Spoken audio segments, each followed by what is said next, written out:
Good evening. Madam Clerk? No, I have one. Councilmember Pataglia. Here. Deputy Mayor Canestrino. Here. Councilmember Sims. Here. Councilmember Keeling Geddes. Here. Mayor LaBrus. Here. This meeting is being held in accordance with the Open Public Meeting Act, NJSA 10:4-6 et sec. Notice having been published according to law with a copy on file in the city clerk's office and a copy posted on the bulletin board in City Hall. Okay. Would everybody please rise for the flag salute?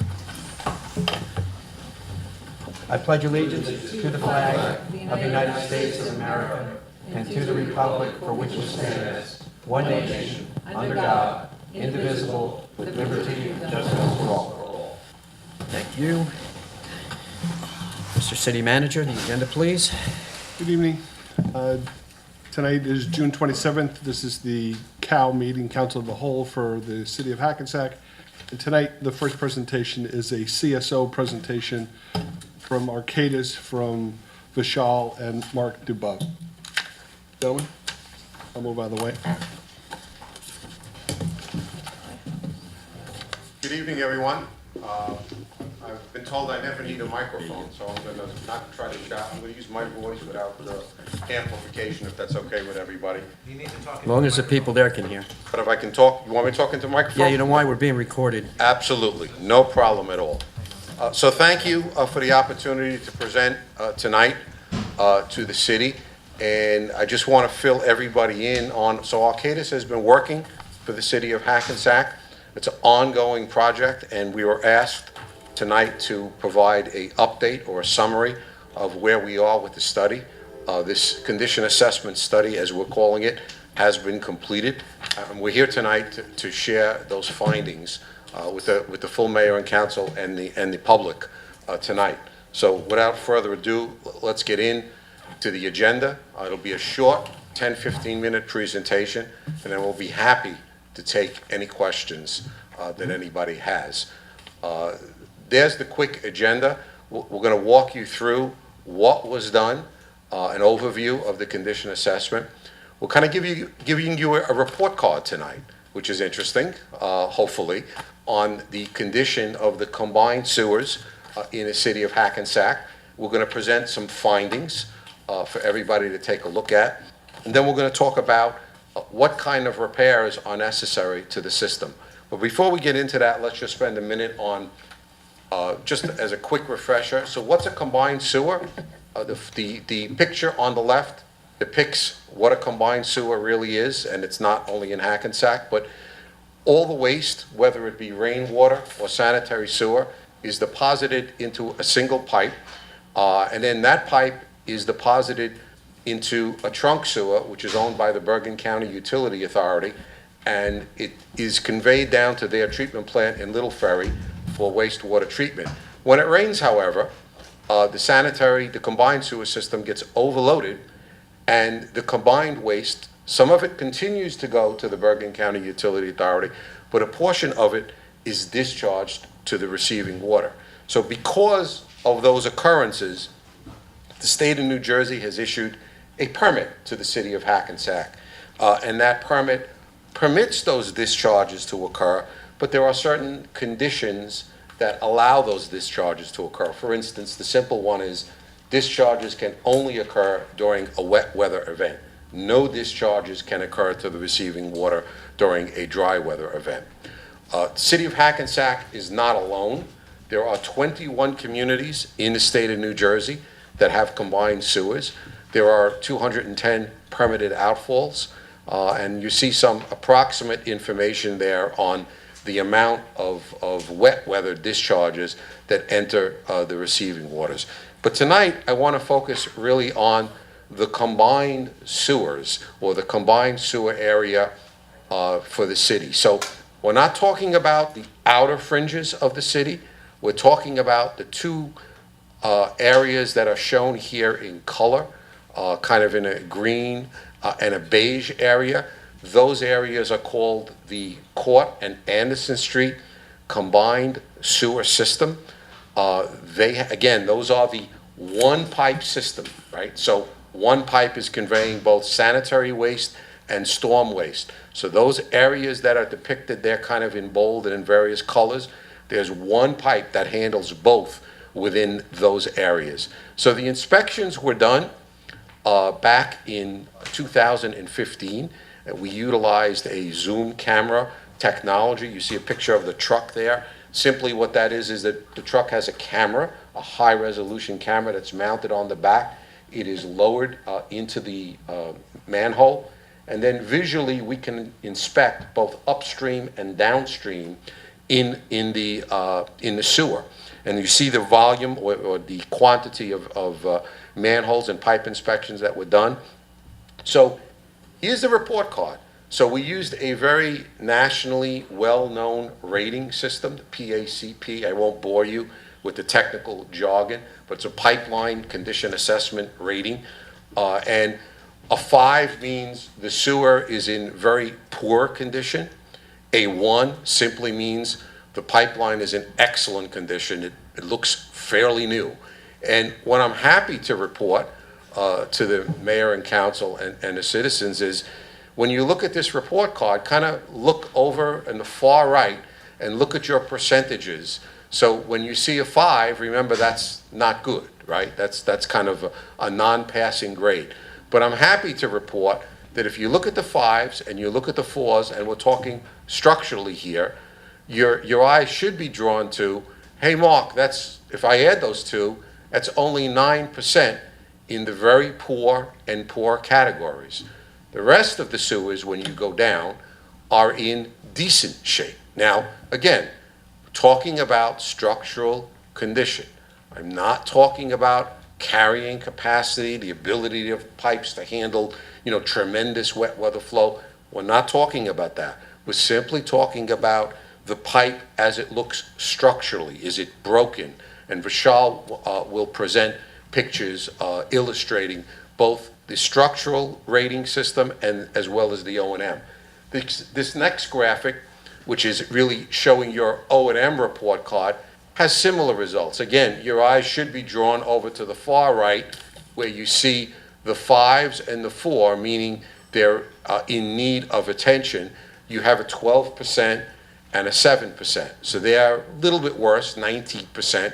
But again, you should say, does that mean, Mark, that 80% of the existing sewer system is in decent shape? It's not clogged with grease. It doesn't have a lot of roots protruding into the system. The answer to that question is you are correct. That's what that means, that 80% of the system does not have a high degree of O&M necessary to restore its existing capacity. It doesn't give you extra capacity. It gives you the existing capacity as the pipe was originally installed. So with that, I'd like to turn it over to Vishal, who'll kind of show you some of the highlights for why we talk about some pipes need some structural attention, why some pipes need some O&M attention.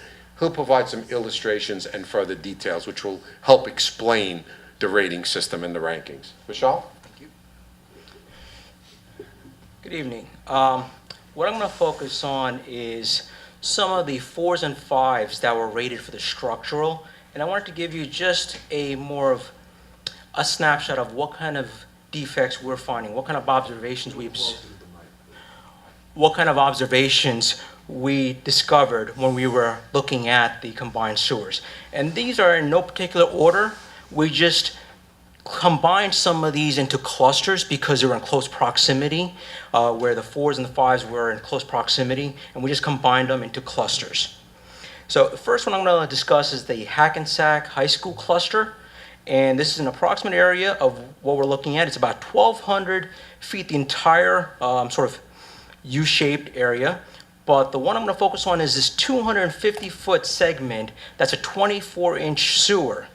In this area from First Street between Legion and Beach, we observed one of these defects on the crown. Later on, we observe a water main crossing the top of the pipe. And you observe some of the pitting on that pipe as well. Go further downstream and you see garbage, pretty much. Plastic bottles, plastic bags, that if somebody, as what Mark was mentioning before, it's a single pipe. Somebody puts something down in a storm sewer, this is where it may end up. So this is just one area. Next one is the First Street cluster. This little segment of 120, and you probably, and I apologize, I probably should have explained what these different color codings are. The red means 5 in the ranking that Mark mentioned. The brown or the orange represents a 4. The yellow represents a 3. The green represents a 2, and a blue represents a 1. Almost nearly, brand new pipe almost. The 5 meaning we've observed a lot of defects in here. So going back, we're going to look at the 120-foot segment. That's 24-inch sewer on First Street. And on a dry weather, we're seeing this much water in the pipeline. And as you get further down, you see some of the garbage or some of the deposits in the line. But what I wanted to draw your attention to, this is a structural evaluation. You see some of the defects on the crown of the pipe at the 12 o'clock position.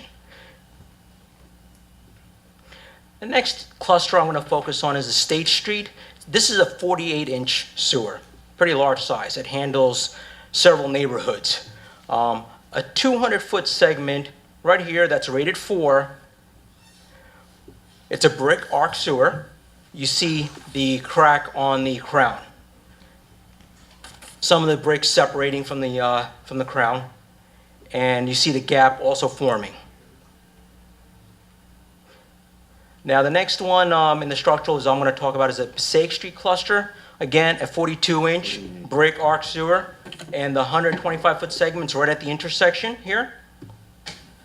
You see some of the first layer of brick sewers already missing.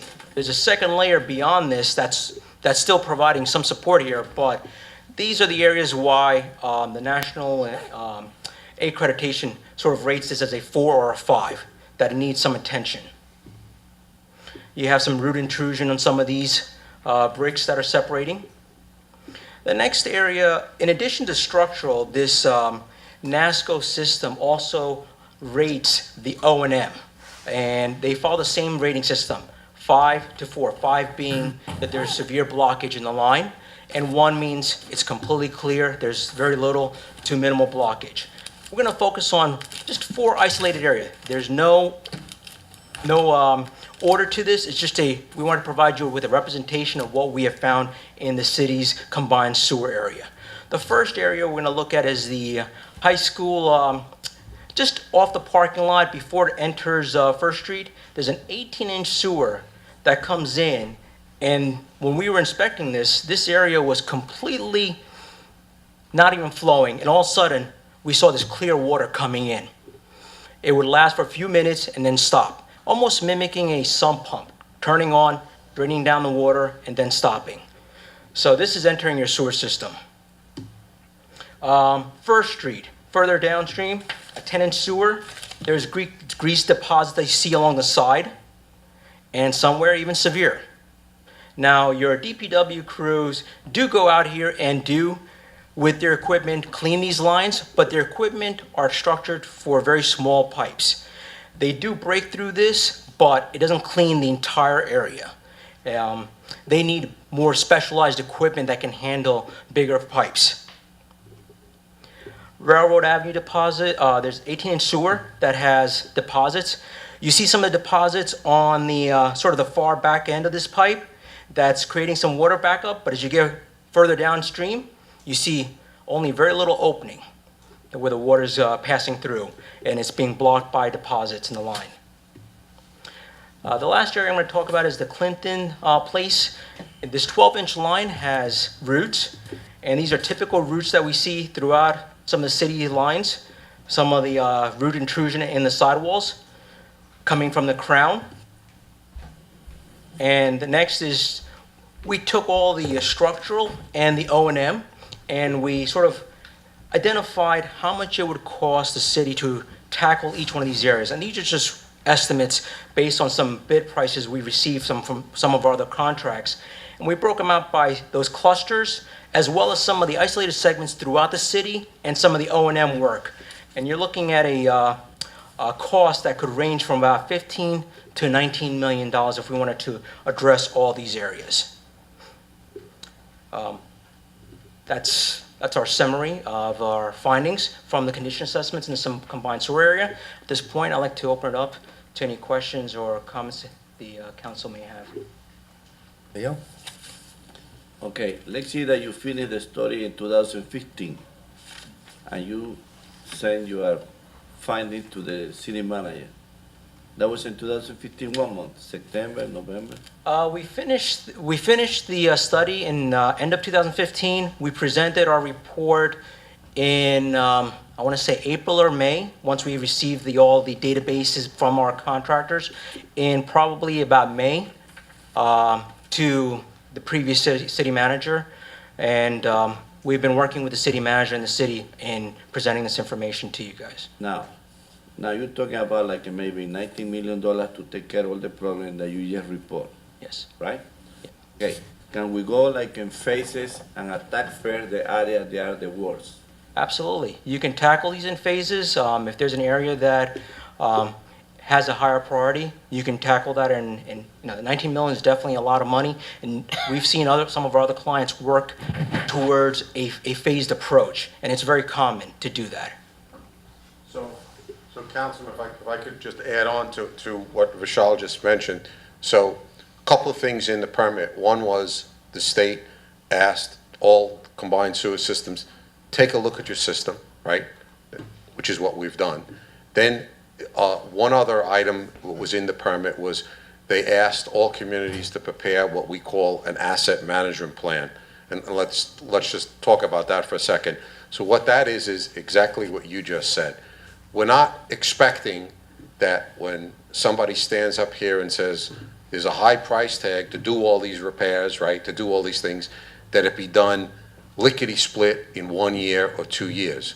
What the state simply is asking is put a program together, and we've started to work with the city manager and with Wayne to try to identify, as Vishal just mentioned, those clusters, put a program together so that the city is financially able to do something. It may not take 5 years, it may take 10 years, it may take 15 years, but what the state is asking is, by using that asset management plan, put a plan together, tell us how you're going to address these issues in a systematic fashion, knowing that there are tremendous limits as to how quickly the city can afford to do these kinds of projects. It's understood. But I mean, in the area that we got only one pipe, so you got combined the stormwater with the sewer, right? So we can work in that area and start doing the separation, or yes, better to correct the problem that we got right now. They're two totally separate things. Well, you talk about potentially sewer separation, actually Right. separating the sewers. So let's talk about that. So I understand your question, and it's an excellent question. So when you look at these sewers, right, and Vishal's indicated a lot of them are small diameters, we still need these sewers, right? Right. These sewers are operating 24 hours a day, 7 days a week, right? They're kind of the artery, if you will, underground artery of the city system. These pipes need to be repaired, right, to continue providing that vital service to the community. The issue you bring up is, do we think about separating sewers and providing additional capacity? And the answer to that question is, if there are areas in the city that are in desperate need of additional capacity, and we believe there are some areas, those areas could benefit from either storage or separating the sewers, right, to provide additional capacity with larger diameter pipes to handle the storm flow and separate it, if you will, the wet weather flow that I mentioned earlier, separate it from the sanitary flow. So the pipes that we would be repairing here would still carry the sanitary flow, right? That hopefully that explains it Yeah. in further detail. Because especially by the high school, because we got all these high rises around that area. Right, correct, yes. And there are drainage problems where, along that ridge line where a lot of that stormwater comes down into the low-lying area and presents a problem for the city, no question about it. Thank you. You're welcome. The way I look at it, you have the two issues. You have the one issue where the actual pipe needs to be repaired or replaced, and you have the other issue where it needs maintenance, it needs to be cleaned. So we could easily looking at the cleaning cost is somewhere between $300,000 and $700,000. And I do believe that some of that stuff, Wayne, correct me if I'm wrong, could be done by the city and some of the smaller ones. Most of these pipes are large pipes, though. We would have to use like, you know, a subcontractor. But doing the cleaning would at least return it to, correct me if I'm wrong, return it to its full capacity, Yes. what it was intended. That's correct. So doing that at a minimum would at least help us in some areas where we may be seeing, you know, some backups into the street or overflow or whatever, correct? It would help alleviate some of the issues. Then when you look at the rest of it, now you're talking about really being proactive instead of reactive. Now we're talking about, there's a potential that this could be, you know, a sewer collapse, an issue, you know, so before that happens, let's get out there ahead of the curve. Is that correct? That's the intent of this whole program. Okay, so then again, we could also look at those things like the fives. Have you done that? Like, could you, like, obviously, we can't afford $15 million or $19 million, right? You know, so is there a way to, again, prioritize these things so that we say, okay, we understand the cleaning is probably very necessary and may even help in some areas having flooding and stuff. So that's something that we probably would like to address sooner than later. The others, I guess what we would like to see maybe is a real prioritized list of what the most volatile areas are, you know, something that, if you could predict where you're gonna have your problems next, so that we could kind of look at that, rather than just by cluster. I understand probably when you're in there, you have it all ripped apart, it's probably cheaper more than less. Maybe that would help if we could get that additional information as well, for us to look at. I mean, we can definitely work with the city, identify areas that are of higher priority and what the, I guess, a financial cost that we can sort of apply that is manageable and come up with a program that's a priority list.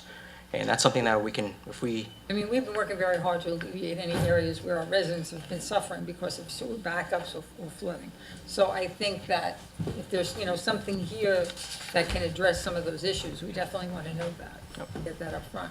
I think kind of to talk to Leo's point a little bit, is, you know, we've done phase 1 of a 3-phase sewer separation, and that's only in the downtown area, you know, running closest to the river, because that's what we were advised to do first, because the flow of this is, you know, you can't be mixing and matching this stuff, or it's not going to work, to answer your question. But on the other hand, I think we need to take a real hard look, because we don't want to spend $18 million doing this to only then say, okay, part of this is going to be phase 4, where we're going to be separating it anyway. So I think, you know, we have to also take a look about the relationship. I mean, I don't think anything I see on here, except maybe Passaic Street, I'm not sure how high on Passaic Street that is, would affect or be feeding directly into phases 1 through 3. I don't know if you've looked at that. But like, say, we're going to get to that point where now we're going to be looking at, if we go forward with phase 2, maybe we're going to start addressing, well, okay, what would be 4 and 5 now? Let's get an idea. And then if those were in any of these areas, you know, why spend all this money to fix it if we're going to replace it anyway? So I think we need a strategy for the repair, maybe addresses both of those issues, if we could have the additional information. Thank you. And in the meantime, maybe you can recommend something to the RDPW guys to try to maintain what we got to the time that you guys gonna get involved. I mean, for the water bottles and stuff, I don't know, like, is there anything we can do, you know, you see it's centered around densely. For the high school, so I don't know. That's what I'm saying, like, what can you do with these catch basins? Is there anything you can do to prevent it from going Yes. down? It's hard to put a bag. Change of the sewer bottles. grades. It's hard to put a Grades. bag of bottles. Change the into a intake catch grades so they basin. don't take bottles. Right. Aren't So, I there, mean, there is some preventive stuff we can Some do. kind of guard or whatever. On most of our catch basins, Good but catch we're basin. gonna check the area. We did check the area after this assessment, and we've been, you know, keeping up on it. They disappear sometimes. They fall off. The snow plows hit them. So we need to keep an eye on that. That's probably very important, because, you know, in those areas, you saw a lot of that, in those areas in particular. Okay, that's it for my questions. Who's next? Dave? The one problem, and I'm gonna be Captain Salvo, You talk about the cash basin. Is You got it. that stores on the corner You change it before somebody gonna go. and building maintenance, property maintenance, it looks like a pigsty always. Those kids throw bottles, paper on the ground. If we hold that store accountable, because that's where they're buying those juices from. The second thing, the other gentleman, Yes, sir. in 2002, the areas that Carolyn Davis has complained about and others, Redan Place, Stanley Place, Berry Street, in 2002, Arcadis did a study there. And they told the city of the problems 15 years ago, and we did nothing. And the problem is, those pipes, it's like trying to fit a marble through a straw. Those pipes are too small to handle the water. During a rainfall, that's why the streets, those 4 streets flood. So for 15 years, the city has known about this and we have done nothing. You could clean all the sewage or grease or whatever, it's still gonna flood in those 3 or 4 streets because the pipes are too small.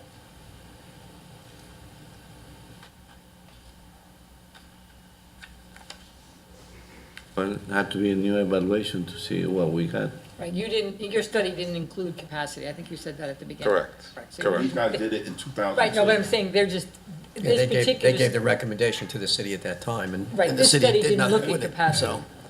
And we're doing this study, and we're still gonna have the same problem. That's the one area that floods. Well, not necessarily, and I'll wait till Debbie goes, because that's exactly where that may be an area where we may want to separate. We gotta go first. To relieve the capacity in the one pipe, which would just handle sanitary, and just Right. take all the stormwater in that area and put it into. Right. Another The pipe. area, just to clarify, that the councilman was talking about, there was a study done a long while ago called the Clay Street Study. That's what we called it. And it was pretty obvious to us at that time that while the existing system has the capacity to handle the sanitary flow when the sun is shining and there's no wet weather event, whenever it rains, that area is probably one of the first areas in the city that experiences flooding in problematic areas. So I certainly recognize it's a topic probably not for tonight's presentation, but it's certainly an area that at least the city back then was aware of, and they commissioned a study, and the study was done. Unfortunately, what was found is that, as you said, Councilman, there's a lot of sewers in that area, all small diameter pipes, and they just don't have a tremendous carrying capacity for wet weather events. Dry weather, they're okay, but wet weather, problematic. How do you fix that, though? Recommendation or cost? Separate the sewer for the wet weather runoff. How much is it to Right. separate it? A lot. Number. Well, we'd have to get a number. Is it cheaper than some of the stuff they? We'd have to get an estimate on No, exactly. how to- it's definitely more expensive. Yes. It definitely would be more expensive, because, if you could imagine, you're now digging up streets and you're putting in large diameter, not small diameter, large diameter pipes that are gonna sit there waiting for a rainfall event, right? That's what's gonna happen.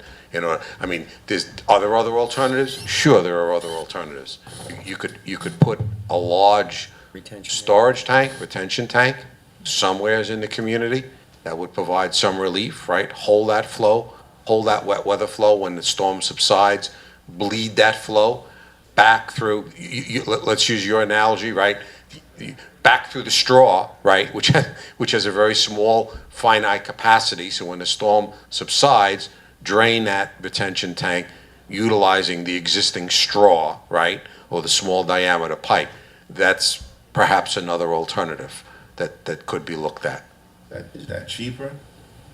Yeah, the water retention would be. Water retention would be probably cheaper. what Problem is, where do you put? We'd have to look at that. We didn't look at a storage a retention tank per se, but we did look at separating the sewers in that area. We did look at that. One thing that I could add is, even if we separate those areas, we still have to do the repairs on the sanitary sewer, because we still need to have those pipes to carry, the sanitary, and we'd have to put other pipes in. So we still need to do the repairs, and that's probably the first step, and then look at separation and storage, green infrastructures in areas where we can do it, and some other, the drainage ditch over by Newman, some kind of a pumping system to get that further down the, out of our town, and create a little more storage in that area, so. But what I'm saying is, for 15 years, we did this study and we did nothing. And it was probably flooded 15 years prior to that. So for the past 30 or 50 years, these people have to suffer, have had suffered. And nobody's done nothing. What David tried to say, what we can do the soonest possible to try to alleviate the problem that this particular neighborhood got right now. Something that's not that I expensive. think, right, but what they're saying is that's not addressed here. The only thing I think that potentially, not knowing with how the flow is, by doing the cleaning part, which is what I'm recommending, you don't know where it's backing up, Dave. Like, in other words. No matter how much you clean, you still got water going through this tiny straw. But you don't know if it's also backing up because the other thing is so clogged that it's not flowing through properly. I think you've got to, I'm not saying we don't have to handle that issue separately, but I think we have to do this cleaning too and get a good baseline idea of where we are, and then maybe do a separate study. Again, let's review the old study, let's see where we are with that, and now there are alternative, mechanisms for doing, stormwater retention systems where you handle it in a way that would prevent this problem from happening. Plus another area compromise the other area, so Right, that's maybe what we I'm need, talking about. we need maybe That's a fine. better equipment to clean the big pipes, and that way when this one come down here, they can clear faster, but if the big pipe, they are clogged too, then the whole thing back. That's what I'm saying. So maybe we need somebody that come with better equipment, or we have to buy, or maybe hire a company to clean the big pipes, and that way when the small pipe discharge, they got a place to go. Right now, Right. I remember about maybe 3 years ago, they found like almost 50,000 pounds in some pipe by Hudson Street. 26 ton, right? You got that report. Well, that was the number. I don't know if you remember, what was the 26 tons. 15 years ago, what was those areas? Was those areas needed adjustment, cleaning? In the Clay Street area, those pipes were not inspected back then. Other ones down further by the high school or wherever you said was clogged? This is the first time we've inspected the entire combined sewer system. It has not been inspected prior to this study. For the past 20, 30 years, we don't know if it's ever been inspected. I think the vast majority of the sewers that I showed you in those two areas, two highlighted areas, they have not been inspected. The only time inspection was taking place, it's the reactive versus proactive, was if there was a problem, right? If there was a blockage or there was a collapse, I remember Anderson Street, there was a collapse, then cameras were brought in to kind of identify what happened and the source of the collapse. But a comprehensive system that we just explained tonight and went through tonight, I don't believe a complete evaluation has been done for the city of Hackensack prior to this. Okay. Yep. I was going to say pretty much what Kathy was going to say about the cleaning of the pipes, that until you clean them, you won't know really, how efficient the pipes can be or how much repair you need. But my immediate concern is about, you said there's grease, a lot of buildup of grease. And I don't know if that's something that the city can enforce, because I know on that first street, there's restaurants. And I don't know how they're disposing of of the grease that they use, whether it's going down because if you clean it, what's going to prevent it from getting clogged up again? Grease traps. Yeah. It's my understanding when the EPA came in, I want to say about 5 years ago, they were asking very similar questions about what kind of grease program, fat, oil, and grease program does the city have? talking to the health department, you guys do have a fog program for the commercial establishments, but there was nothing for the residential, and we put together a pamphlet, sort of a brochure that is available at the DPW and some of these major buildings for residents to be aware of what happens if you pour oil or grease down your drains, how it's affecting the sewers. So there is an educational program that the city undertook about 3 to 4 years ago, but it's more of an educational program on the residential side.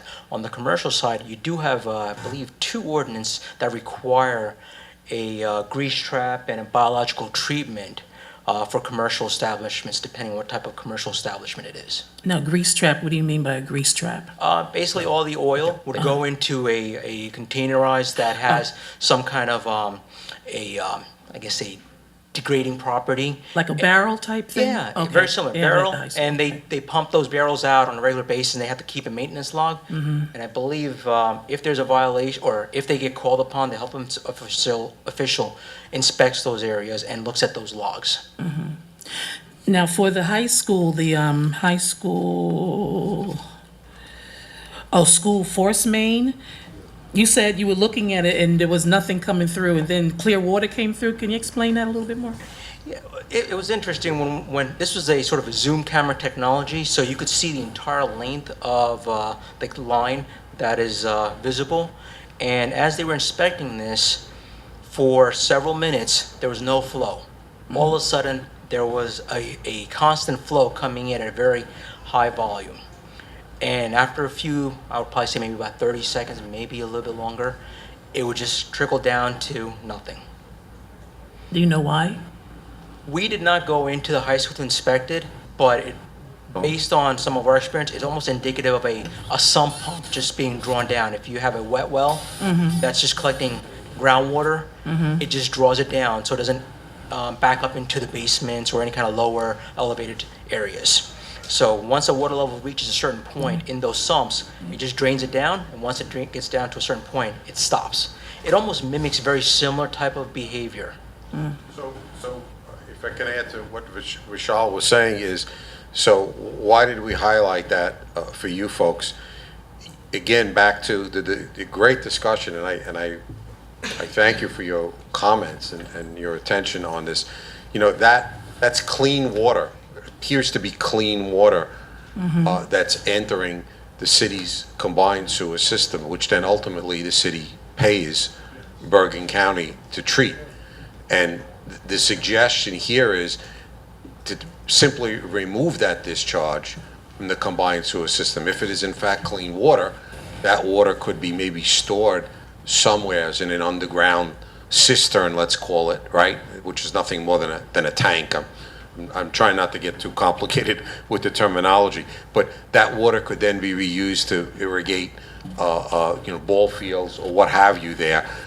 Why have that water go to waste? And furthermore, why pay Bergen County to treat that waste when it looked to us to be relatively clean? And it's probably, we didn't trace it back to its source, but it's probably some pump somewheres in one of the in the complexes there that could easily be removed by the city and could be discharged elsewhere and provide a beneficial reuse, that the city would get a double benefit, right? Wouldn't have to use city water to irrigate ball fields, and you certainly wouldn't be paying for that water to go to BCUA for further treatment. Okay, thank you. The one item you brought up about grease, now if we do get a call and the sewer line is blocked and there's a lot of grease, we let the health department know and we look upstream, and we do have those places checked to see what's going on. But residents, we can't go in, so. But sometimes when we do cameraing, we actually can see some of the residential discharge pipes. When we're in, we can turn the camera, and we can see there's a large buildup of grease in certain residents' pipes. But we don't really have any way of enforcing that right now, so. That's a shame. We don't have a way of enforcing it, but we have a way of educating, and I think we should be sending out Well, we things to the definitely put homeowners in flyers areas in. that are high problem with, large problem with the grease in the sewers. We need to address those areas, because we know where it's coming from, it's in that area. And just try to address it, and, everything's about education. Years ago, everybody, do bacon grease down the sink. You heat it up, the bacon grease, and you dump it down the sink. You don't do it anymore. You wait for it to coagulate, you throw it in the garbage, and get rid of it. These are all educational issues that will help with this. It's not going to eliminate it. The grates, I think a lot of that is on us. I think we can do a better job of keeping the grates cleaner. I would ask the city manager to have the DPW, I've asked Jackie several times, to just go out, because I even noticed today, city sewer grates are packed on top. And that, doesn't cause the problem we're talking about here, but if that stuff's there, that means that stuff's going in the sewer, a lot of it. There was a lot of bottles and smashed down cans and stuff like that. The sump pump, from looking at that picture, that's got to be a large sump pump. That doesn't look like a single homeowner discharge. So we need to find where that is and trace it back, whether it's a school or one of the high rises.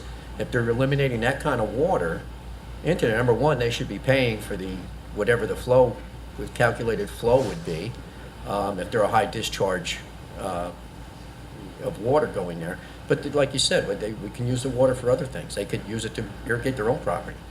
But that's something we need to look at. And that's another education process, is educating the people that your sump pumps cannot flow into the sewers. They have to flow into, a lot of people are grandfathered, they flow into the curb, which goes into the sewer anyway. So I never understood that part, but yeah, it's the same. You can't put it into your sewer line, but you can put it into the combined sewer. You can put it out past your curb, runs into the sewer right down the street. So it does the exact same thing. But, we need to, the areas in particular we're talking about on Railroad Avenue, where you showed all those plastic bottles. I understand what you're saying, those pipes are low capacity, but that's certainly not helping matters. And we need to stay on top of cleaning these pipes. I mean, we really need to make sure. I was amazed at the amount of plastic bottles in there. You could see hundreds of them. And they don't disintegrate too fast. It takes a long time for them to go away. 500 a year. They'll stay there forever. So we need to get them out of there somehow. And before we can really assess anything on which way to go, we need to make sure the pipes are at their full capacity, clean and working. So that's the first number one. Then you start your repairs and think about separating when you need to. Matter of fact, just to frame the issue a little bit in terms of the finance and exactly what it is that we're trying to accomplish here, we know that in the next 4 years, the city's going to be spending a lot of money on sewers. Okay, a lot of money. First of all, just the O&M alone, and by the way, O&M is operations and maintenance. It's everything that you're talking about. That's going to have to go into the operating budget. Okay, so we know that right off the bat. The deputy mayor mentioned that there's basically 2 areas. Well, in reality, there's about 4 areas that we need to look at. We got a presentation at the last meeting talking about the next phase of the separation, which is incredibly important. The state says that we have to separate or we face some pretty stiff fines. Arcadis just showed you the structural improvements that need to happen to our existing sewers in terms of preventing the overflow. The I&I, the infiltration and inflow alone, that's costly. That has to happen. Then you've got what Councilman Sims referred to in the Clay Street drainage area. That's another component, okay, that should be addressed, because there are flooding issues involved. And then keep in mind, all of that is only the city's combined sewers, which are in the middle portion of the city. The outlying, which is the separated parts, we haven't studied those yet. So we don't know, the quality of that whole system, or what flooding problems could be, attributed to correcting that. So we know that we're under the gun. The EPA put out these regulations in July of 2015. At the time, the city was actually applauded by the DEP because we were ahead of the game. Yep. 2014, we started the separation process. They make financing very attractive. Okay, the EITF financing, I've always said, is the best financing around.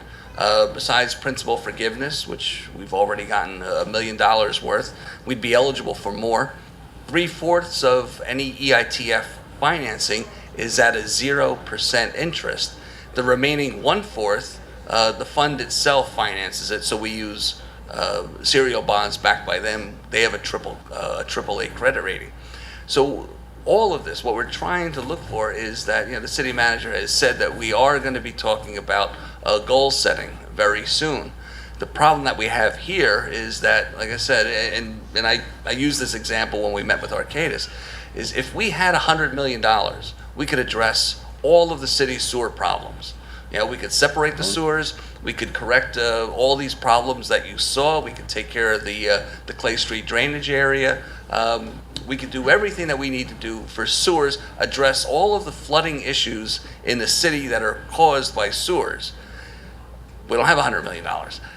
But we do know that we're going to be spending several $1 million very soon. So what we need to do is prioritize where we're going to be putting that money. So by the July 24th meeting, city manager and I had said that what we want to do is try and come up with some type of the beginnings of an action plan, what Michelle referred to as the asset management plan, which is a requirement of our permit. Okay, but really there's two parts of that. One is the short-term strategy, and then the other one is the long-term strategy. Long-term, what are we doing for the next 20 years to take care of this? Sewers in Hackensack have been ignored for a long time, and that's what we're looking to do, is a short-term strategy as well as a long-term solution, and we'll be meeting again on it, but this all ties in with goal setting, and what you need to really think about is where the priority should be. Okay? Exactly. Thank you. Thank Gentlemen, thanks for your presentation. Appreciate it. Can I just ask one question? It's probably silly, but the county roads, First Street is a county road, right? What's a Hackensack? Do they Street? have any jurisdiction over the pipe, over the, no? That's us. That's, I wish okay. I like your way of thinking. All right.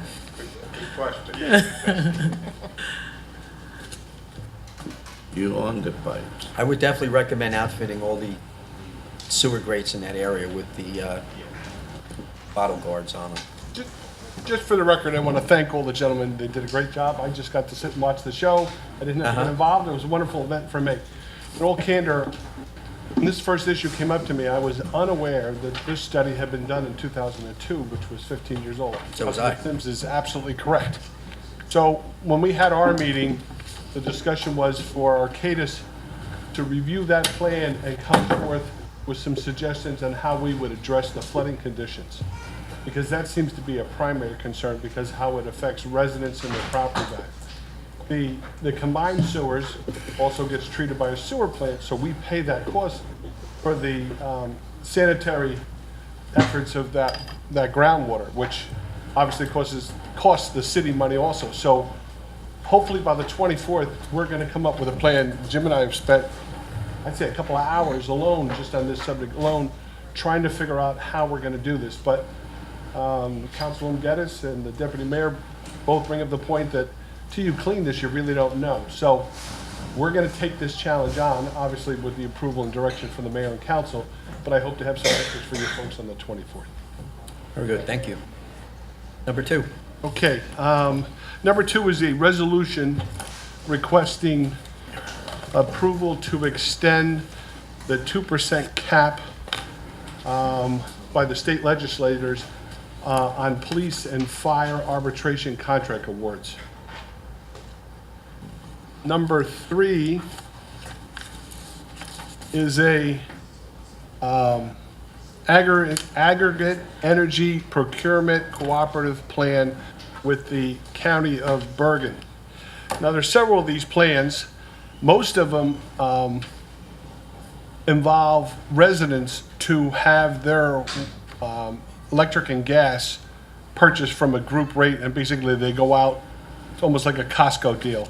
You go out, they go out for a bid, the more participants, the lower the cost. This aggregate energy procurement cooperative is only for the municipality.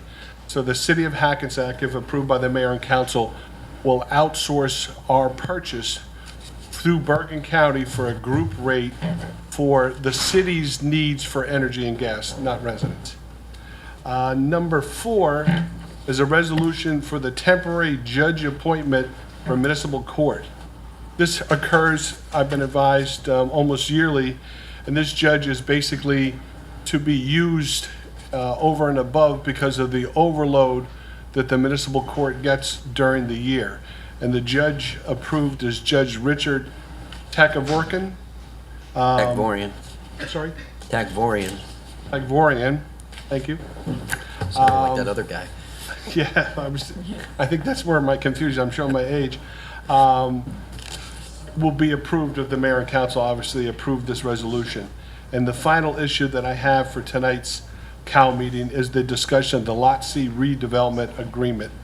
This agreement has been reviewed, re-reviewed, and reviewed by numerous attorneys, council members, the people on the committee, and I think we have finally got to the point that we all feel comfortable with the approval of Lot C redevelopment agreement. And that is my report for the COW meeting, sir. I thank you. Okay. Any comments on these items that we just spoke about? With that, I'd like a motion to open to the public, please. Second. Roll call. Councilmember Pataglia. Aye. Deputy Mayor Canestrino. Aye. Councilmember Sims. Councilmember Keeling Geddes. Aye. Mayor LaBrus. Aye. Anybody who'd like to speak, please come forward, give your name and address to the clerk. You'll have 5 minutes, please.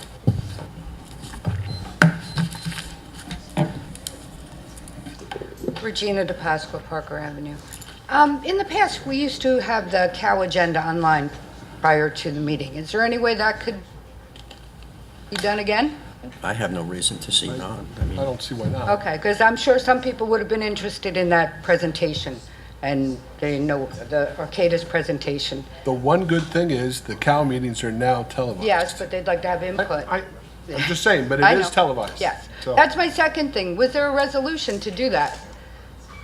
it just occurred tonight. The council will take care of it. But there's not even a resolution on tonight to spend that extra money. Don't you need a resolution when you spend money? not over a certain amount, up to a certain amount. Well, The city it's a city contract manager at his or... discretion. This is an ad. It's not, Okay, I heard it discussed, but I never saw anything, okay. put down on it. Okay, extending the 2% cap on police and fire department. All right, it says it as a way to, because property taxes. Come on, all our taxes went up anyway.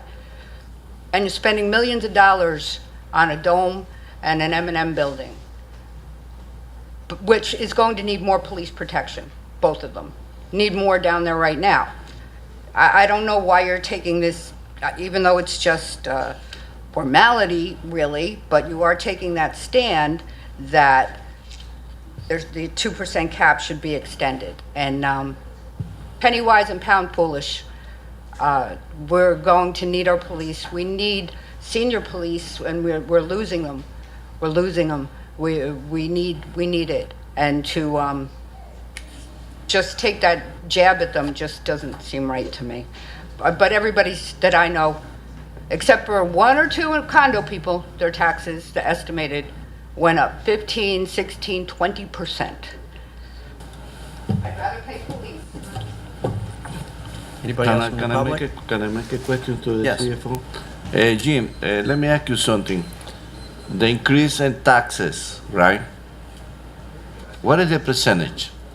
Like, for instance, how much belong to the municipality, how much belong to you're the talking school, about the- school taxes, yeah, and how much to the county? Yeah, speaking about the increase to the levy alone, okay? When we did the estimated rate, we know the municipal levy, because budget's been adopted. We know the school levy, because their budget's been adopted. And remember, their levy is a combination of half of last year and half of this year. We don't know the county, so the county is what the estimate was. And the estimate, the levy increased by 2%. You put all that together into the estimated bills, and 70% of the increase was attributed to the increase in the Board of Education budget. And 20% of the increase was attributed to the municipal budget, and about 5% was attributed to the county, keeping in mind that the county was an estimate. Was an estimate. How much was the county? I'm sorry? 2% estimate, we don't have it yet. Yeah, that's an estimate So only. you said 70 for the, 70% of the increase in taxes belong to the Board of Education. That's They correct. raised their budget like, what, $5-6 million? 5%. It was 5%. I can't remember the dollar amount. 5.5 million. 20%. No, it's Okay. So the complaint, they should be go to the meeting in the Board of Education. Well, this is all, municipalities all across New Jersey say that what happens is, it's the municipality that collects the taxes, okay? When we only really have control over our budget, where the tax bills are made up of three components: the municipality, the schools, and the county. But, yeah, our tax office will hear it from everybody. So what was the average for like a $250,000? What was the average that we increase in the municipal side? Honestly, I don't have that with me, Councilman, so I don't want to give you the wrong information. I can get that for you, though. I think it was like a $68. Okay. Anybody else from the public like to speak?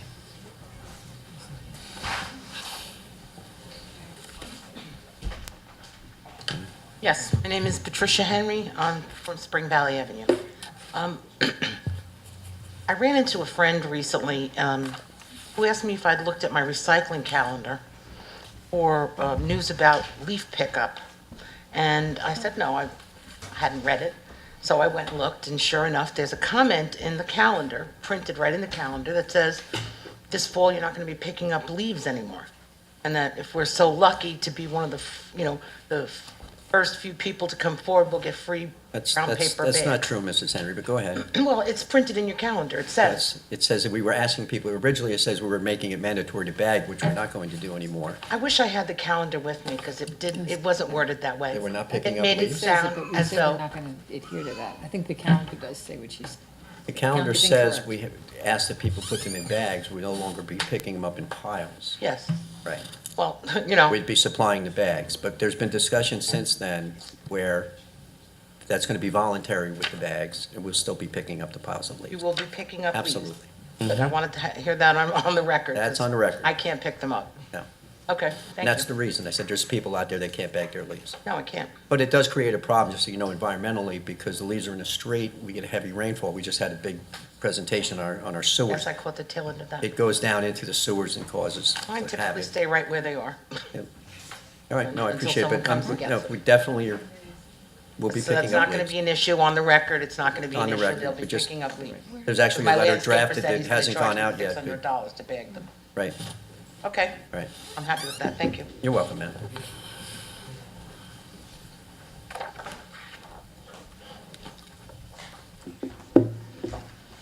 Salvatore Moretti, 197 Alpine Drive. I was doing some research, and I came across in 1988 a fire at the Ford dealership on River Street in Hackensack, and noted that I believe there was 1 or 2 deaths Five. in that. Five. 5 deaths? I know that 2 gentlemen were in the tool shed in the building. I recall the tent going up afterward. But I had complained, of course, with regard to 5 or 6 fires which had been occurring in the Park Street area, which I was managing property at. And because of that, I, of course, have a background in London. When I was in London during World War II, of course, they had fires there too with V-1 rockets coming in. And of course, I was brought over there for the obvious reason of familiarity with the advertising of the metropolitan area in New York, and of course with the issues relating there too. I went to school in Washington, D.C. in order to also set forth some specifics with regard to problems in public policy, particularly with regard to forensics and psychiatric malpractice, which was my New York Law School dissertation. In that regard, I note that I've also, because I was in several movies, I've been doing some work on British cinema, and in particular, during my stay in London, they produced J. Arthur Rank, The Life and Death of Colonel Blimp, somewhat of a farcical movie, but an entertaining one, which was with regard to a gentleman who had gone through 3 wars, the Boer War, First World War, and the Second World War. And it was interesting to me because due to Abraham Lincoln's preventing cotton from going to England, it produced a tremendous fall in the textile industry, and the British had to expand into the Transvaal, and they already had a treaty there. So they were on thin ice with regard there too, and Churchill was down there in the Transvaal. So one thing leads to another, and here we have the life and death of Colonel Blimp and Deborah Carr and Anton Walbrook and Michael Powell, et cetera, et cetera. I have a couple of collages here. Perhaps you would like to have a copy of some of my collages. I tried to get that across when I was at the educational department at your school, but they were not entertaining such intellectual pursuits, which of course weren't really that intellectual due to the fact that there were fire issues and police issues involved.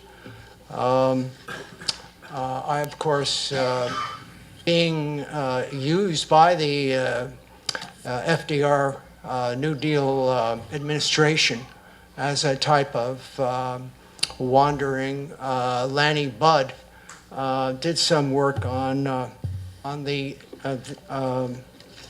series involving Upton Sinclair, and I put out a book on Upton Sinclair, which traces Sinclair from the burning of Helicon Hall in March of 1907 up to the Lanny Budd series, which traces Lanny Budd's itinerary across Europe and Asia, which happens to be rather similar to my own.